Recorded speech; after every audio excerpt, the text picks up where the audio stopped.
High, welcome to my channel. আমি সঞ্জু। তো চিরঞ্জিত Chakraborty recent অ্যাবিপিতে একটা ইন্টারভিউ দিয়েছে। তাকে অনেক প্রশ্ন করা হয়েছে, তবে সে অনেক কিছু বলেছে। সে প্রথমে বলেছে, তাকে বলা হয়েছে যে মিঠুন চক্রবর্তীর সঙ্গে তার সম্পর্ক কীরকম, ভবিষ্যতে সে কাজ করতে চায় কি না। সে বলে মিঠুন চক্রবর্তীর সঙ্গে আমার কোনো বন্ধুত্বের মধ্যে কোনো রাজনীতি নেই। এই কথাটা আমার ভালো লেগেছে, কারণ সে আমার বন্ধু, সেখানে আমি কোনো রাজনীতি দেখি না। বাট সে এটাও বলেছে যে আমি কোনো দিন মিঠুন চক্রবর্তীর সঙ্গে আর কাজ করতে চাই না, তার সঙ্গে কাজ করব না। মানে এটাতে বোঝা যায় যে সে জ্বলছে। পাশাপাশি আরও একটা এমন কথা বলেছে যেটা জাস্ট মেনে নেওয়া যায় না। সে বলছে যে দেব, সোহম, রাজ চক্রবর্তী ওরা মিঠুনকে নিয়ে কাজ করছে, ওরা মিঠুনকে বুস্ট করছে, আমি হলে এই বুস্টটা করতাম না। এই জিনিসটা হাস্যকর লাগছে।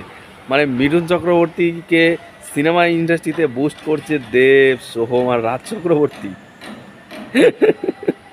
মানে কুচবি চিরঞ্জিত বাবু তো দেখছি কোনাল ঘোষের মতোই কথা বলছে। মানে নিজের ওজন বুঝে কথা বলো ভাই। মেগাস্টার মিঠুন চক্রবর্তী শুধুমাত্র বাংলার না, সারা ভারতবর্ষের মেগাস্টার। একটা সময় অমিতাভ বচ্চন যাকে ভয় পেয়েছিল, যার ছায়া দেখলে ভয় পেত, হিমশিম খেয়েছিল বক্স অফিসে মিঠুন চক্রবর্তীর কাছে। তারপর ছলনা করে, কিছু ফল্ট কাজ করে, কারসাজি করে মিঠুনের থেকে সে এগিয়ে যাওয়ার চেষ্টা করেছে, সেটা সবারই জানা। মিঠুন চক্রবর্তী এমন একজন ব্যক্তি, বলিউডে যতদিন ডিস্কো ডান্সারের নাম হবে তখন সবার আগে মিঠুন চক্রবর্তীর নাম আসবে। বলিউডে যতদিন অ্যাকশন হিরোর নাম আসবে ততদিন মিঠুন চক্রবর্তীর নাম আসবে। মহাগুরু, গুরু, যেই পদ আপনি রাখেন না কেন, মিঠুন চক্রবর্তীর নাম আসবে। ভাই মিঠুন চক্রবর্তী শুধুমাত্র বাংলা বা ইন্ডিয়া না, পুরো ভারতবর্ষ না, পুরো ওয়ার্ল্ডের স্টার, সে গ্লোবাল স্টার। মিঠুন চক্রবর্তীর ওজন তুমি কিছুই জানো না। তুমি চিরঞ্জিত বাবু যাত্রাপালা করেছো কিছু, তাই বলে তোমাকে আমি হেট করতাম না, তোমাকে আমি ভালোবাসতাম। তবে অ্যাকচুয়ালি তোমার সিনেমা যখন থেকে একটু বুঝতে শুরু করি, তখন তোমার সিনেমায় সত্যি যাত্রাপালার মতো লাগে। মানে তোমার কথাবার্তা, এই টান দিয়ে কথাবার্তা, না আমি এটা করবো না, এই ধরনের অ্যাক্টিং। ভাই তুমি ভাগ্য ভালো, তোমার সেই যুগে তুমি পড়েছিলে। এই যুগে পড়লে তোমাকে, আমার তো মনে হয় বাংলাদেশের কোনো ডিরেক্টরও তোমাকে কাস্ট করতো না। যাই হোক, অ্যাক্টিং স্কেল ভালো, বাট তোমার ওই ভয়েস ডেলিভারি একদমই বাজে ছিল।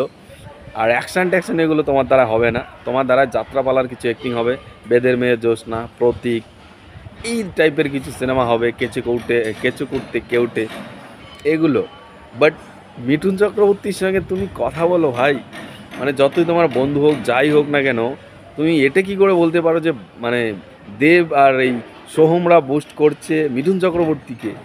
দেব, সোহম বা রাজ চক্রবর্তী তারা মিঠুন চক্রবর্তীকে নিজের কাজে পেয়ে তারা খুশি, তারা মানে যথেষ্ট শ্রদ্ধা করছে যে এরকম একজন মহান তারকার সঙ্গে আমরা কাজ করতে পেরেছি। সেখান থেকে দাঁড়িয়ে আসলে ব্যাপার কি বলুন তো, এই বয়সে এসে চিরঞ্জিত চক্রবর্তী একই তো কাজ পায় না, অপরে তার দলে তো সেরকম দাম পায় না। তো বেচারা ভাবছে যে মিঠুন চক্রবর্তী মমতা বিরোধী, মানে সে যদি বিজেপি দলে রয়েছে, আমাদের বিরোধী, তারপরও সে বাংলাতেও কাজ পায়, বলিউডেও কাজ পায় কেন, ওয়াই? সে তো আমাদের মমতার বিরোধে কথা বলে। আসলে এটা না, রাজনীতি, সিনেমার ট্যালেন্টটা আলাদা। তার মধ্যে যেই পোটেনশিয়াল রয়েছে, ভারতে যদি আপনি 10টা হিরোর নাম বলেন, তাহলে 10 নম্বর, মানে 1 থেকে 10 নম্বর যদি লিস্ট হয়, তাহলে সেই হিরোদের মধ্যে মিঠুন চক্রবর্তী থাকবে। আর ভারতের যদি 1 থেকে 1000 হিরোদের লিস্ট হয়, সেখানে তোমাকে খুঁজে পাওয়া যাবে কিনা সন্দেহ রয়েছে, যথেষ্ট সন্দেহ রয়েছে চিরঞ্জিত বাবু। তাই ওজন বুঝে কথা বলো। ওটা মিঠুন চক্রবর্তী, ওটা কোনো হ্যাঁ আলফাল হিরো না। মিঠুন চক্রবর্তী নামের মধ্যে একটা আলাদাই ভারী ব্যাপার রয়েছে। তুমি চিরঞ্জিত চক্রবর্তী, শুধু চক্রবর্তী টাইটেলটা পেয়েছো, কিন্তু মিঠুন চক্রবর্তীর মতো কোনো গুণ পাও নাই। যাই হোক, তোমাকে নিয়ে আর বেশি কিছু বলতে চাই না, কারণ অ্যাকচুয়ালি তোমরা পুরনো স্টার, তোমাদের অপমান করা আমাদের উচিত নয়, কিন্তু তোমরা এরকম রুচিহীন কথাবার্তা বললে না, জাস্ট গায়ে লেগে যায়। মিঠুন চক্রবর্তী পুরো ভারতবর্ষের একটা ইমোশন, তাকে নিয়ে কথা বলার আগে চারবার ভাবো।